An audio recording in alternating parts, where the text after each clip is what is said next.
Salut les amis, vous pensez vraiment être libre? Attendez d'écouter ça. Aujourd'hui, je vous amène dans un voyage inspiré par le livre Je suis Kunta Kinte de Ricardo Kanyama. Un livre puissant qui résonne comme un cri d'éveil, nous montrant que, malgré l'absence de chaînes physiques, beaucoup d'entre nous vivent encore dans un esclavage moderne. Le livre explore le concept d'esclavage moderne à travers l'histoire de Kunta Kinte, un héros africain capturé et asservi pendant la traite négrière. Ricardo Kanyama utilise cette figure emblématique pour inciter les Africains et toutes les personnes en quête de liberté à comprendre et à surmonter les chaînes invisibles qui les retiennent, notamment la dépendance au salariat et au système économique contemporain. L'auteur partage son propre parcours marqué par la pauvreté et explique comment l'histoire de Kunta l'a inspiré à se libérer du cycle travail, salaire, dépenses. Kanyama démontre qu'il est possible d'atteindre l'indépendance financière grâce à des décisions courageuses, à l'entrepreneuriat et à l'éducation continue.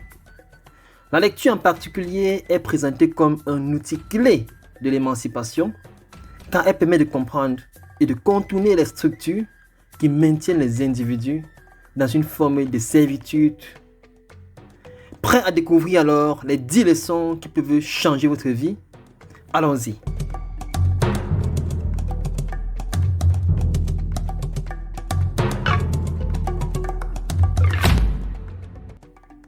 Première leçon. L'esclavage moderne est réel et invisible. Imaginez un peu un jeune diplômé, qu'on va appeler ici Paul, qui après des efforts acharnés, il décroche un poste enviable dans une société de la place. Tout semble parfait jusqu'à ce qu'il réalise que ses factures et ses dettes absorbent chaque mois son salaire. Paul vit enchaîné au cycle travail, salaire, dépenses, exactement comme Kunta Kinte qui était enchaîné, mais sans les chaînes visibles dans le cas de Paul. La leçon ici à comprendre, c'est que beaucoup d'entre nous se battent pour un statut qui ne fait qu'alimenter un système où nous restons prisonniers. La première étape est de voir ces chaînes invisibles et comprendre qu'en fait c'est une barrière à notre vraie liberté. Leçon numéro 2. La prise de conscience qui est le premier pas vers la liberté. Raïssa est une secrétaire depuis plus de 20 ans. Son quotidien, c'est métro, c'est le boulot, c'est le dodo. Jusqu'au jour où elle entend parler de chaînes invisibles dans une conférence. Soudain, tout fait sens pour elle. Elle se reconnaît dans ces mots. Quel est le résultat? Elle commence à mettre de l'argent de côté et envisage un projet secondaire. Quelle est la moralité ici? C'est que se rendre compte que l'on est prisonnier est la clé pour commencer à chercher des solutions. Et lorsqu'on ignore le problème, c'est accepter de rester enfermé. Leçon numéro 3, l'importance de l'éducation financière. J'ai un ami au Niger qui s'appelle Moussa, qui est issu d'un quartier populaire au Niger. Il a grandi en entendant ses parents pauvres lui dire que c'est bien d'économiser pour pouvoir gérer les urgences de la vie. Mais ces derniers n'avaient jamais appris ce que c'est qu'un investissement. Un jour, il est tombé sur un livre que je lui ai recommandé, Père riche, Père pauvre.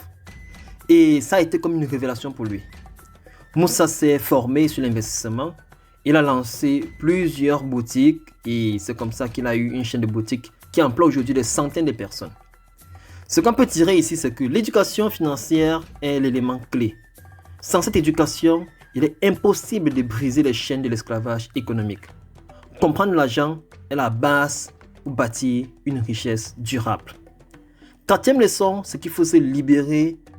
Il faut pouvoir lire pour se libérer. Un ami à moi qui travaille à l'usine, tous les soirs, il est épuisé et comme beaucoup, il se contente juste de regarder la télévision, manger un petit truc et dormir. Mais un jour, il entend cette phrase: les maîtres empêchaient Kunta de lire parce que la lecture mène à la liberté. Intrigué, il a commencé à lire des livres. Il a commencé par le livre La chèvre de ma mère, qu'il a lu en 2 jours, record. il a lu ce livre sur l'entrepreneuriat et quelques mois plus tard, il a commencé à lancer quelques petites activités et aujourd'hui, ces activités sont en train de prospérer. On comprend ici que la lecture, c'est le début de l'émancipation. Le livre contient des stratégies que personne ne vous enseignera à l'école. Ricardo Kanyama insiste sur la clé qui est la lecture. 5e leçon, c'est épargner et investir pour l'avenir.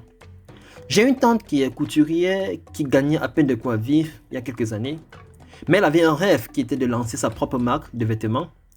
Et inspirée par une histoire dans un livre similaire à celui de Ricardo Kanyama, elle a commencé à mettre de côté une petite somme d'argent chaque mois.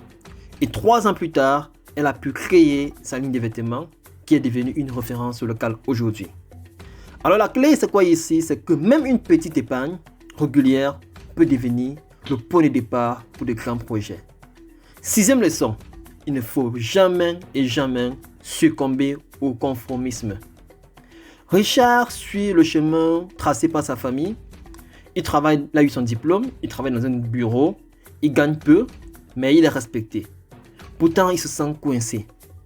Inspiré par l'histoire du livre Kunta Kinte, il quitte son emploi pour monter sa ferme, une ferme innovante, également l'agriculture innovante.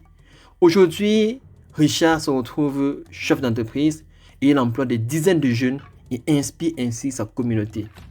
On comprend ici que suivre aveuglément le modèle travail-salaire-consommation est la recette pour rester prisonnier.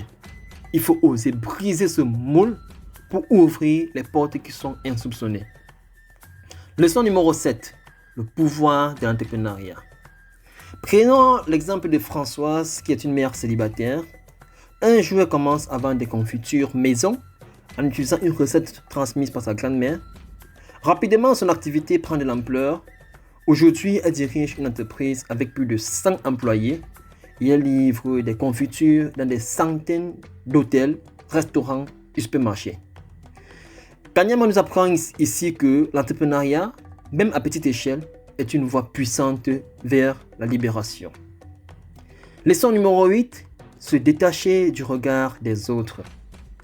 Samuel est un ingénieur promoteur qui a fini ses études. Il a obtenu un poste qui est bien rémunéré. Et c'est comme ça qu'il a pu développer une application pour pouvoir améliorer les services dans sa zone de résidence. Ses amis l'ont critiqué au début, mais il a persisté. Et le résultat, l'application est devenue un succès. Et c'est comme ça qu'aujourd'hui, elle est utilisée par des centaines d'entreprises et ça l'a rendu millionnaire. On comprend ici qu'il est important de pouvoir ignorer souvent les opinions des autres, surtout pour les personnes qui n'ont jamais rien réalisé. Et lorsque tu ignores ces opinions-là, cela est crucial pour avancer vers tes objectifs qui te tiennent à cœur. Leçon numéro 9, il faut préparer les générations futures. L'histoire de Jean ici qui a grandi en voyant son père travailler jour et nuit sans pouvoir offrir plus que l'essentiel montre la nécessité de préparer ses enfants autrement. Jean apprend l'importance de l'indépendance financière à ses propres enfants dès le bas âge, leur enseignant des bases de l'entrepreneuriat. Et cela rappelle un peu comme Kunta dans le livre qui voulait sauver sa fille Kizzy pour qu'elle ne subisse pas le même sort que lui. On comprend que transmettre à ses enfants l'esprit entrepreneurial dès le bas âge et la volonté de se battre pour leur indépendance assure un futur plus prospère.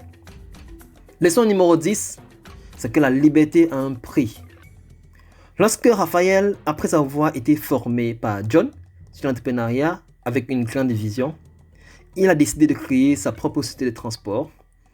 Il savait que le chemin sera succombé d'embûches et il s'est rappelé comment Kunta a subi des punitions, y compris la perte de son pied pour poursuivre sa liberté. De la même manière, Raphaël a pris des risques et a affronté des échecs, mais sa persévérance a payé. Finalement, il a atteint la liberté de diriger sa propre vie avec plusieurs entreprises qui emploient aujourd'hui plus de 2000 personnes dans différents pays du monde.